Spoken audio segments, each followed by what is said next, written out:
Big Country Politics on KTAB continues.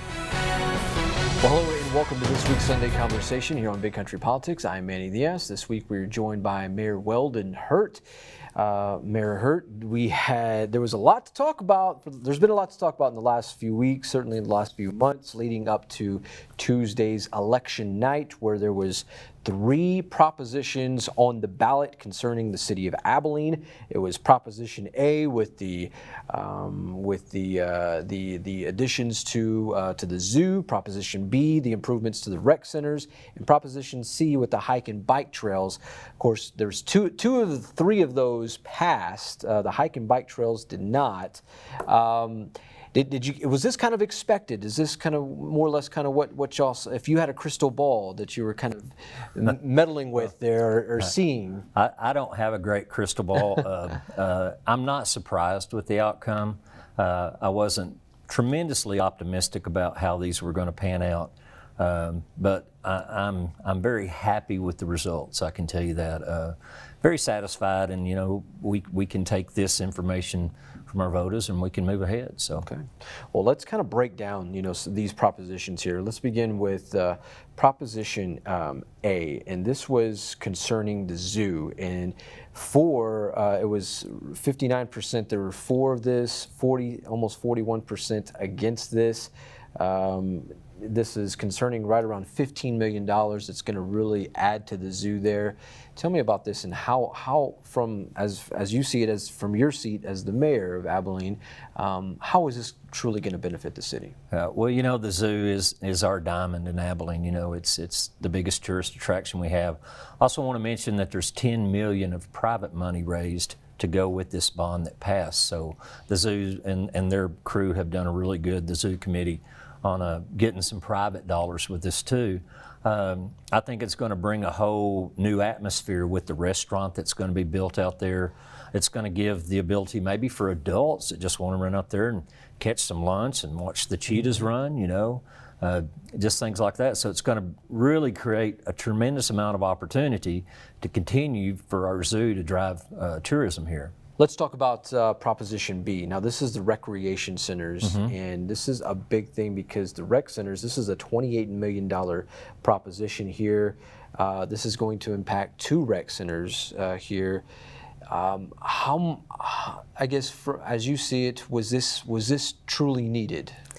Well, you know, we're talking right now, this council's talking a lot about infill development and redeveloping the older part of our city. You know, whether it be just single family residences, you know, our downtown business, it's thriving. But I think this is just an aspect, you know, to keep what I consider part of the heart of our city. You know, the heart of the city is not the center of the city. The heart is what keeps the city alive. And these rec centers are vital to keep our inner city and the inner part of our city alive.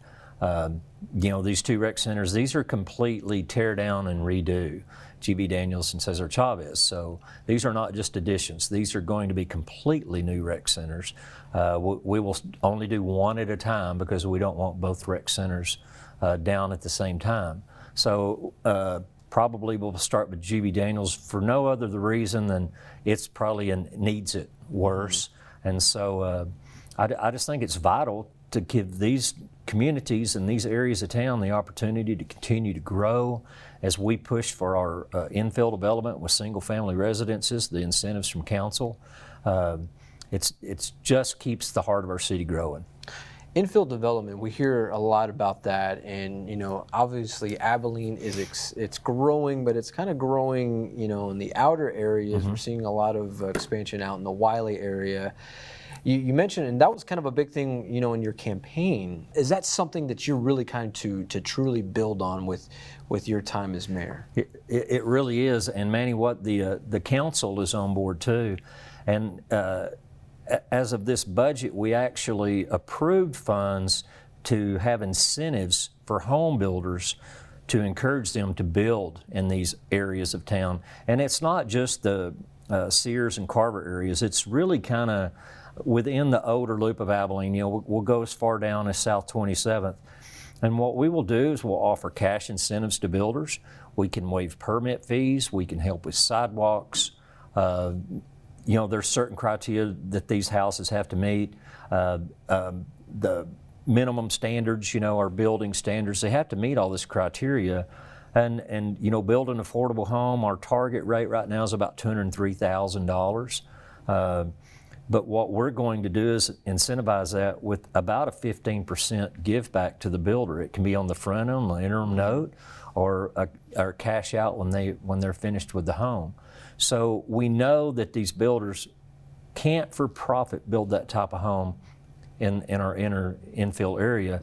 So we're actually, your council has voted for these incentives to help builders so they can actually make a little money. It's still not a huge profit, but to give them incentives. And these homes are not rentals. These are single family, and the people that buy these homes have to sign an affidavit that they're going to file a homestead exemption.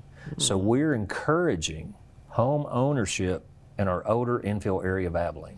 Heard an argument around town, and just of course, as someone who conducts these interviews and BCP and what have you, that the fact it's like, okay, well, why are we trying to put so much emphasis in the interior of Abilene when some of these areas may not be what they used to be? Why put so much into them when we can really concentrate on growing Abilene, further out? Right. Well, Abilene is growing further out, it's doing it naturally by itself.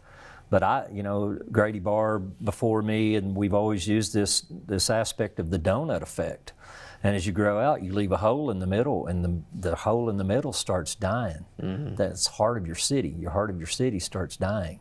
And there are people that want to live in these areas of town. There's not affordable houses being built in these areas of town, and we're just trying to have incentives to encourage that. All right, so we're going to step aside, take a quick commercial break, but when we come back, we're going to break down Proposition C, the only proposition regarding the city of Abilene that did not pass when it comes to that, plus a few other questions for Mayor Weldon Hurt. That and more coming up right here on Big Country Politics. Big Country Politics on KTAB continues. Welcome back to Big Country Politics. This is our Sunday conversation. This week we are chatting with Mayor Weldon Hurt. Mayor, we were talking about Propositions A and B in the previous segment. As Tuesday was election night, 2 of the 3 of these propositions passed. The zoo and the improvements to the rec centers, which I think in the entire city can really agree that the rec centers definitely something needed to happen when it comes to those. Years ago when I was coming up as a sports guy, and I'd on my off days go play at Sears Park or want to go at Cesar Chavez and play basketball in there, and it was like, man, it's this place, it probably could use a little extra something. They were past their life expectancy. Yes. They're wore-out facilities. They've been wonderful facilities for the city. But, I'm like I say, I'm so glad this passed, but we had to do something. And so this gives us incentives to get started. I figure we'll have construction started within a year on the first one. So that's awesome. That's awesome to hear. All right, so let's get down to Proposition C. This is the Hike and Bikes Trail. This is the issuance of a $9 million bond and general obligations for city hike and bike trails, and the levy of taxes sufficient to pay the principal of and interest on the bonds there. Hike and bike trails, I know this, and when we kind of look at this it's those that were against it, 54%, to those that were for it, to 45%. So it was still pretty close. All in all, I guess your takeaway on this particular bond, proposition. Well, it's the voters speak, and whether it's 1 vote or 100 votes or 300 votes, the percentages, you can consider it close, but I don't really look at those. It's just, I feel that the voters of Abilene feel that maybe we have enough walking trails right now. We need to complete the ones that we got. I also like to add, a lot of people don't know, but as we do the complete reconstruction of Maple Street from Beltway Drive all the way to East South 11th, there's going to be a sidewalk along Maple that was actually tie into our walking trail that's existing now. So there's going to be some good walkability there. The nature trail around Kirby, it was a fantastic idea. I'm very appreciative of everyone that worked on those. ideas and came up with that proposition. It was something that was really, really nice. It would have been very usable, but the voters have spoken. And so that's not anything that we're going to concentrate on. Sure. We're going to concentrate on taking care of Kirby. We're going to concentrate on taking care of what we have. But the trail itself is really not open for discussion right now. So, well, speaking with superintendents around the area of schools in Taylor County, and whenever I would ask them, okay, well, if your bond does not pass, do y'all envision putting or going back to an election ballot with this? My question for you is, when it comes to a proposition like this regarding the hike and bike trails, do y'all intend on putting that back on a ballot sometime soon to revisit this? Well, I think we could always revisit it. I never say never.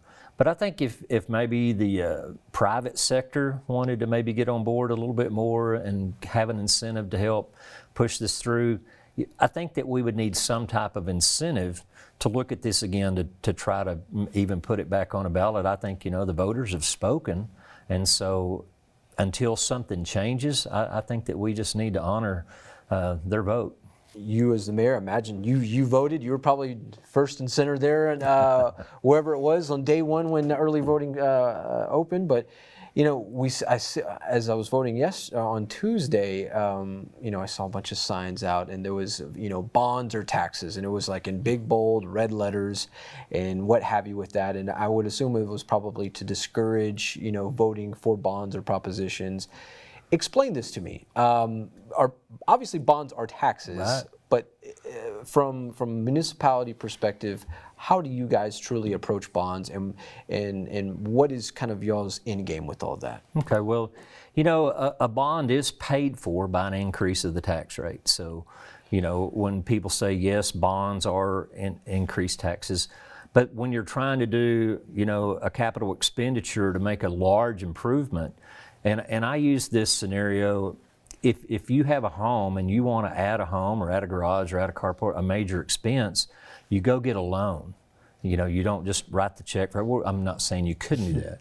But on a lot of these major expenditures, you're going to have to pay that out over time. And so what that is, it's just an improvement loan. But yes, if you get an improvement loan for your home, you're going to have to pay that loan debt, correct?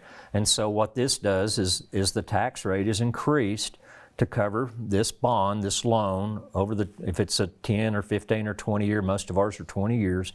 And so you have the tax increase to cover that till the note's paid off. The literature, whatever is being put out there, but it's just how you approach it and being responsible with it, the council and those who are propositioning right. these things. And I never want to, I think we're always transparent about saying that, is this will, in our meetings it will say this will increase your tax rate approximately this much. This other proposition here that was involving with the city in Taylor County, I imagine y'all were closely watching that to see what that was going to do, certainly at the end of the night. Right. We were watching that, and your nonprofits, the ones that this truly benefits is Frontier Texas and Taylor County Expo.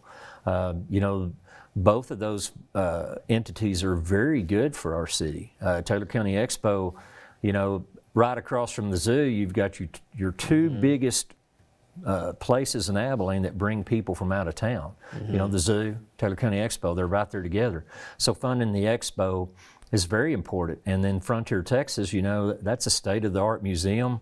It's really one of the only kind of its kind in the nation. Sure.